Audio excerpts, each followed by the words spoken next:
ururka agoomaha ee daryeel GMG oo ay wakiil ka tahay Faaduma Cabdinuur Xaashi ayaa gaarsiiyay qoyska agoonta ilmo Cumar Maxamed oo ku nool gudaha magaalada Laascaanood deeq lacagad oo dhan $5,000 kulanka deeqdan lagu wareejinayay ayaa waxa goobjoog ahaa culimada gobolka Sool oo hormuud u ahaa Sheekh Cabdinaasir Xaaji Axmed ugu horeyntiina Faaduma Cabdinuur Xaashi oo kamid ah ururka agoomaha daryeel GMG wakiilna ka ah wareejinta deeqdan lacageed ayaa ku wareejisay hooyada dhashay caruurta agoonta ah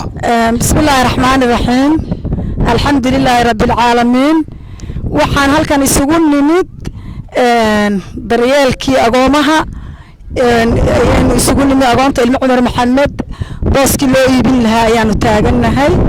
culimadii magaalada ama culimadii Soomaaliyeedba Sheekh Cabdinaasir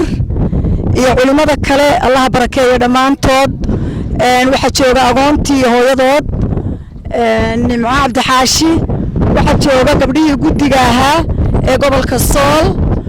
waxaan ku joognaa halkan anagoo aniga oo ka tirsan ururka daryeel GMG agoomaha aniga iyo Mustafa Aadan Gale waxaanu ka tirsanahay ururka halkan waxaanu ku wareejinaynaa maanta lacag $5,000 aan ugu talagalay agoonta booskooda inaan ugu iibino hay'adii u dhisi lahaydna u dhisto marka agoonta lacagtii waxaan ku wareejinayaa hooyada dhashay caruurta agoonta ah Nimco Cabdi Xaashi insha Allah bidmillaah ilaahay iyagana ha uga dhigo waxay ku hagaagaan oo guri ilaahay ha uga dhigo rasmi ah khayr iyo baraka ay ka helaan iyo barwaaqo haddana waxaan ku wareejinayaa Nimco Cabdi Xaashi waxaan nahay ururka agoomaha GMG ee daryeel Nimco Cabdi Xaashi iga guddoon lacag $5,000 si aan idinku iibino bogcadan ayaanu ugu talagalnay waxa idinku wareejinaya lacagta ururka agoomaha daryeel ee GMG Nimco Cabdi Xaashi hooyada dhashay caruurta agoonta ah ayaa u mahad celisay ururka agoomaha ee daryeel GMG ee deeqdan lacageed ku wareejiyay Assalaamu calaykum waraxmatullaahi wabarakaatuh dhammaantiin waa la igu wareejiyey ayada Faaduma ii keentay waa la igu wareejiyey khayr Allah idin siiyo Faaduma Cabdinuur Xaashi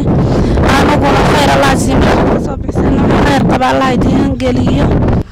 ururka daryeel waa mahad celinaya anuna aad iyo aad baan walaal idinku mahad celin aad iyo aadna waan idin salaam khayr Allah idinka ajir siiyo anuguna sheekhan ku wareejinaya Sheekh Cabdinaasir ugu dambeyntiina Sheekh Cabdinaasir Xaaji Axmed ayaa dhankiisa u mahad celiyay ururka agoomaha ee daryeel wasalaatu wasalaamu ala sayyidil mursaliin wa ala alihi wa sahabatihi wa tabi'in lahum bi ihsan ila yawm din wa ba'd ilaahi subhanahu wa ta'ala baynu mahadinaynaa aad iyo aad baynu uga mahad celinaynaa ururka daryeel isxilqaanka fiican iyo abaabulka wanaagsan ay galeen oo maanta halkan ay lacagtan ku wareejiyeen 5,000 ah ay ugu tala galeen agoontii Cumar Maxamed waxaana wareejiyay Faaduma Cabdinuur Xaashi waxaan la socdo gudidii daryeel ee wakiilka oo hawshatan aad iyo aad baan uga mahad celinaa waxaan leeyahay Allah idin barakeeyo ururka dadka ka shaqeynaya ku hawlan waxa qabadka agoomaha iyo inay u shaqeeyaan oo magaca daryeel magacaadu fiican bay la baxeen ilaahay waxaan ka baryaynaa subxaanahu wa ta'ala arintooda Allah daryeelo oo kuwii danahooda Allah u hagaajiyo agoonka ka shaqeyntiisa iyo kafaara qaadashadiisa ajar badan baa laga helaa oo rasuulku salawaatullaahi wasalaamu alayhi xadiis wuxuu ku leeyahay ana wa kaafil yatiimi ka haatayni fa asharat sababata wal wusta aniga iyo ka agoonka kafaara qaadanaya waxaan isku nahay sidaa